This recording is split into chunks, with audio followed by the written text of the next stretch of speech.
আপনি কি জানেন যে শেখ হাসিনার পদত্যাগ পত্রটি এখন আসলে কোথায় আছে?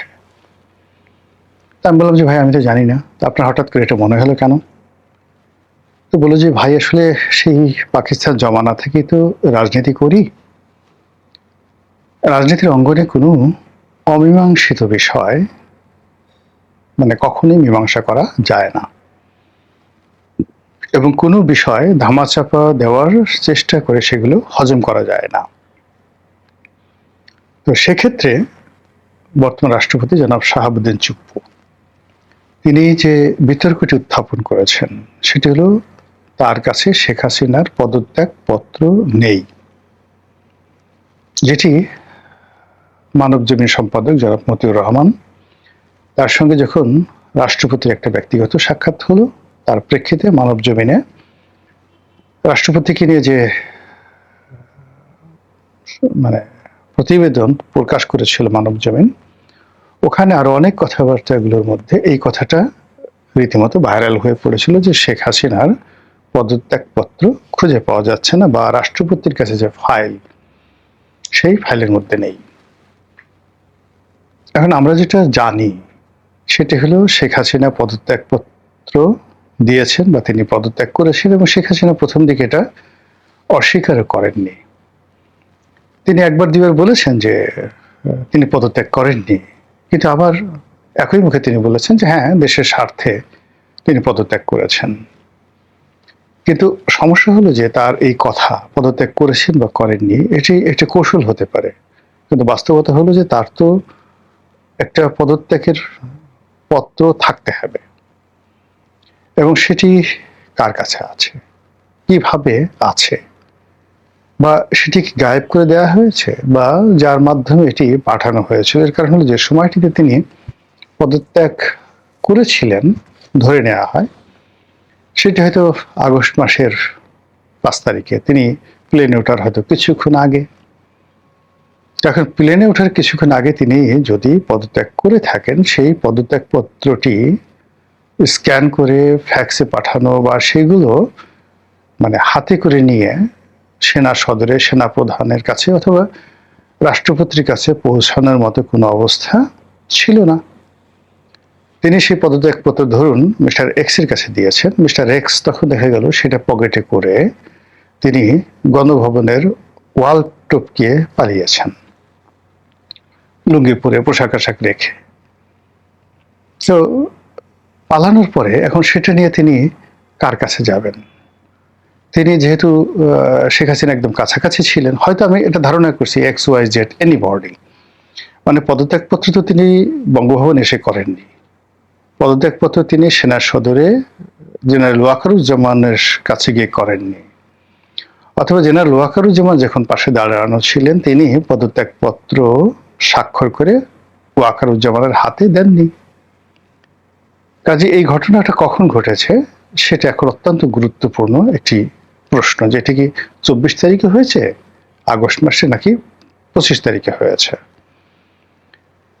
2 নম্বর হলো যে এই যে পদত্যাগ পত্রটি ম্যানুয়াল একটা পদত্যাগপত্র টাইপ হয়েছে, স্বাক্ষর হয়েছে, সেটি কেন ফাইলের মধ্যে গেল না বা ফাইলের মধ্যে কেন খুঁজে পাওয়া গেল না, বা ধরুন সেটি শেখ হাসিনা দিয়েছে, সেটা ক্যান্টনমেন্টে গিয়েছে, সেটা বঙ্গভবনে গিয়েছে, এখন বঙ্গভবনের ফাইলের মধ্যে সেটা রাষ্ট্রপতি দেখছেন না এবং সেইটা মানে পদত্যাগপত্র অ্যাকসেপ্টেড, রাষ্ট্রপতির যে অ্যাকসেপ্টেন্স এই ধরনের কোনো ডকুমেন্ট নেই বলে রাষ্ট্রপতি বলেছেন। এই গেল একটা সমস্যা।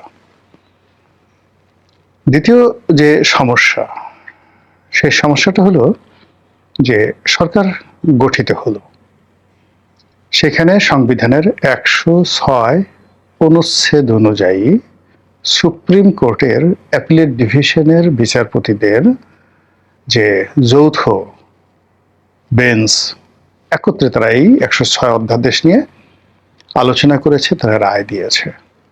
রায়টা কোথায় দিয়েছে, কয় তারিখে দিয়েছে? 8 তারিখে যদি মানে এই শপথ নিয়ে থাকেন ডক্টর মোহাম্মদ ইউনূস, কাজে এটা 6 তারিখে হয়েছে বা 7 তারিখে হয়েছে। 6 তারিখ বা 7 তারিখে সেই অ্যাটর্নি জেনারেল তড়িঘড়ি করে নিয়োগ লাভ করেছেন, কিন্তু ওই দিন তো কোনো কোর্ট বসেননি। কোর্টের কোনো কার্যতালিকায় এই ধরনের কিছু আছে?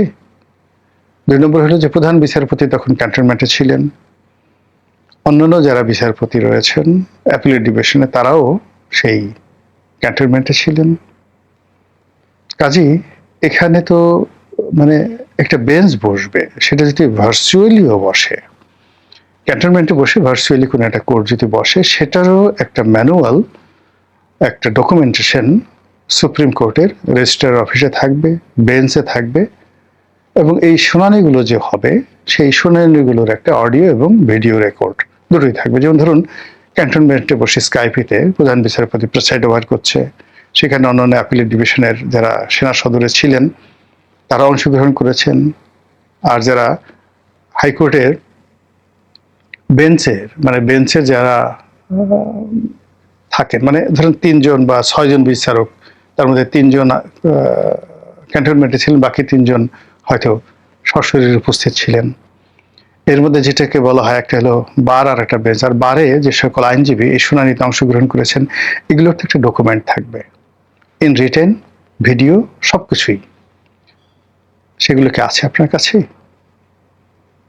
যদি থাকে, এখনো পর্যন্ত সেগুলো আমরা কেউ দেখিনি, এর কোনো ডকুমেন্টও কিন্তু খুঁজে পাওয়া যাচ্ছে না। তাহলে গেল পদত্যাগপত্র, দ্বিতীয়ত হলো 106 অনুচ্ছেদ অনুযায়ী আলাপ আলোচনা। দেন যেটা ফরহাদ মাজাহারা বলে আসছিলেন যে অবিলম্বে একটি বিপ্লবী সরকার গঠন করা হোক।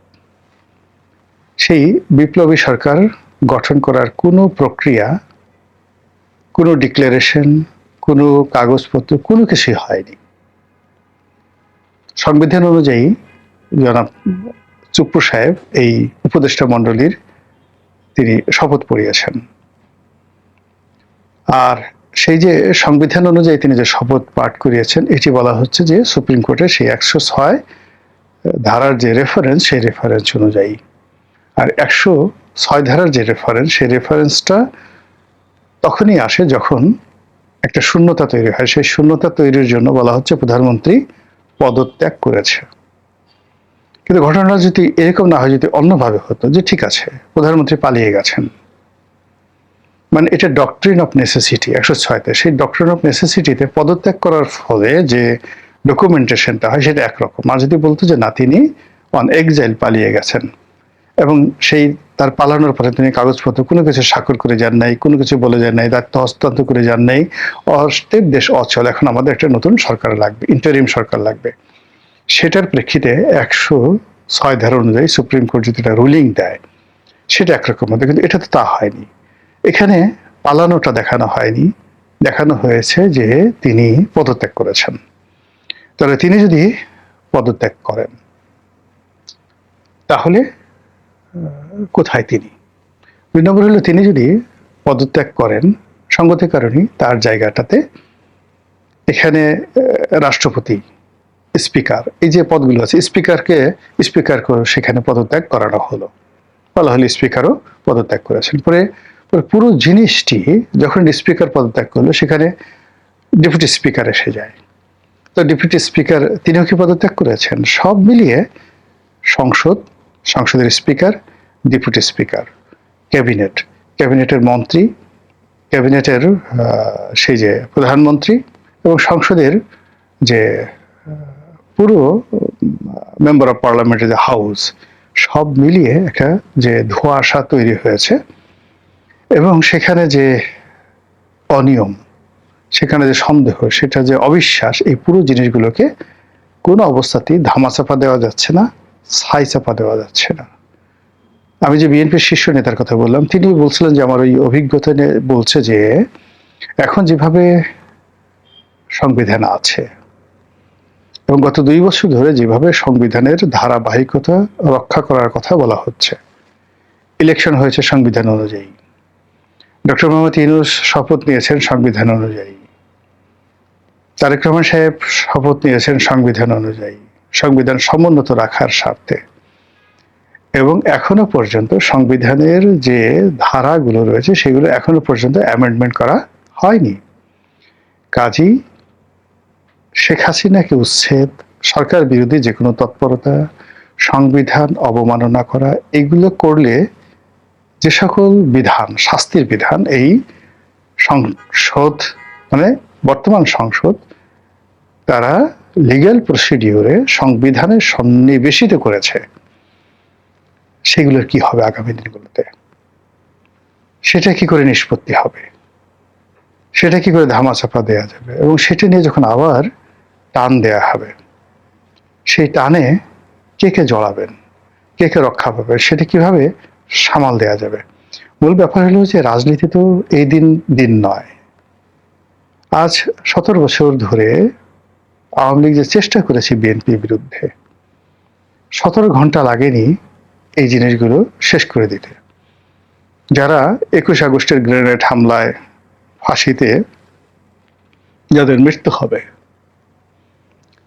10টা অস্ত্র চোরাচালান মামলায় যারা ফাঁসিতে ঝুলবেন, যুদ্ধাপরাধীদের বিচারে যাদের জন্য ফাঁসির কাষ্ট রেডি করা ছিল, শুধু গলায় রশিটা পরানো হবে, সেই সমস্ত মানুষ এখন মন্ত্রী, এমপি, ক্ষমতাধর ব্যক্তি এবং দেশ চালাচ্ছে। তো এই যদি হয় এখনকার অবস্থা, তাহলে আগামী 17 বছর পরে বা 15 বছর পরে কি হতে পারে বাংলাদেশে? এটা নিয়েই কিন্তু সেই যে বিএনপির যারা শীর্ষ নেতার কথা বললাম, তিনি আলোচনা করছিলেন যে এই বিষয়গুলো কি আপনার কি মনে হয় না যে জনমত তৈরি করা দরকার, এই বিষয়গুলোর আইনগত একটা নিষ্পত্তি করা দরকার, এগুলো ধামাচাপা দেওয়া প্রয়োজন পড়বে না, এগুলো ধামাচাপা দেওয়ার দরকার নাই, এগুলোকে মোকাবেলা করতে হবে। যা হয়েছে এটাকে অবশ্যই একটা লিগ্যাল ফ্রেমওয়ার্কে নিয়ে আসতে হবে।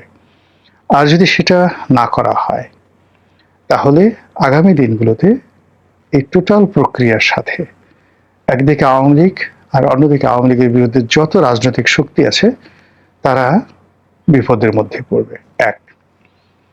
2 নম্বর হলো যে ঘটনাগুলো ঘটেছে, এখানে যদি হুট করে তৃতীয় পক্ষ ঢুকে যায়, তৃতীয় পক্ষ ঢুকে গিয়ে যদি আওয়ামী লীগকে ফাঁসানোর চেষ্টা করে, বিএনপিকে ফাঁসানোর চেষ্টা করে, জামাতকে ফাঁসানোর চেষ্টা করে, এমনকি ডক্টর মোহাম্মদ ইউনূসকে ফাঁসানোর চেষ্টা করে, ইটস এ ম্যাটার অফ 1-2, একটা তুড়ি দিলেই সেটা হয়ে যাবে। আর সেক্ষেত্রে কি হবে? পুরো রাজনীতির অঙ্গন ফাঁকা, পুরো মাঠ ফাঁকা, কেউ কোনো একটু শব্দ করার মতো অবস্থা থাকবে না। 1954 থেকে 1958 সন পর্যন্ত এই প্রায় 4 বছর পুরো পাকিস্তানে আইয়ুব খানের জন্য একটা ক্ষেত্র তৈরি করা হয়েছিল। এমনভাবে রাজনীতিবিদদেরকে পচানো হয়েছিল, এমনভাবে রাজনীতিবিদদেরকে একে অপরের বিরুদ্ধে লাগিয়ে দেওয়া হয়েছিল। রাজনীতি যেটা শক্তি, রাজনীতির যেটা সম্মান আছে, মর্যাদা আছে, এটা 1957 সনে একেবারে শূন্যতে পৌঁছে গিয়েছিল। ফলে যেদিন মার্শাল ল জারি হয়েছিল, সেদিন সারা পাকিস্তানে খুশির বন্যা বয়ে গিয়েছিল। আইয়ুব খানকে বলা হতো পাকিস্তানের ত্রাণকর্তা, father of the Pakistani nationalism. এই ছিল বাস্তবতা। একই ঘটনা মিশরের সিসি করেছেন। আন্দোলন হয়েছে হোসনি মুবারকের পরে, সিসির আগে মুসলিম ব্রাদারহুড ক্ষমতা এসেছে। এইভাবে সবকিছু হাওয়ায় ছেড়ে দিয়ে আবার সেই তাহরিক স্কোয়ার সেটাকে উত্তপ্ত করে দিয়ে পুরো যে রাজনৈতিক শক্তিটি গ্রো করেছিল গত 30-40 বছরে মিশরে, সেটি এখন শূন্যতে পৌঁছে দেওয়া হয়েছে। সিসির বিরুদ্ধে একটা টু শব্দ করবে এরকম কোনো রাজনৈতিক শক্তি এখন মিশরে নেই। তো এইভাবে মানে যারা সুযোগ খুঁজে রাজনৈতিক দলকে, এই যে আমরা -2, -3, -4, মানে এখন যা কিছু হচ্ছে এখন আর -2-তে নেই, এটা -3, -4 এর মধ্যে চলে গেছে।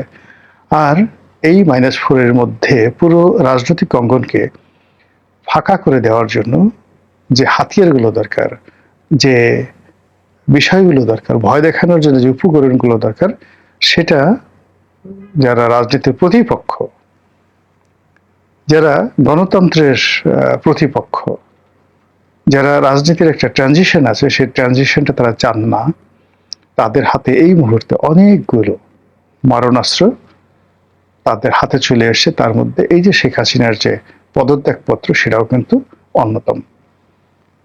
আশা করি সরকার গুরুত্ব সহকারে বিষয়টি বিবেচনা করবেন, দেখবেন, ভাববেন এবং এই বিষয়গুলো যাতে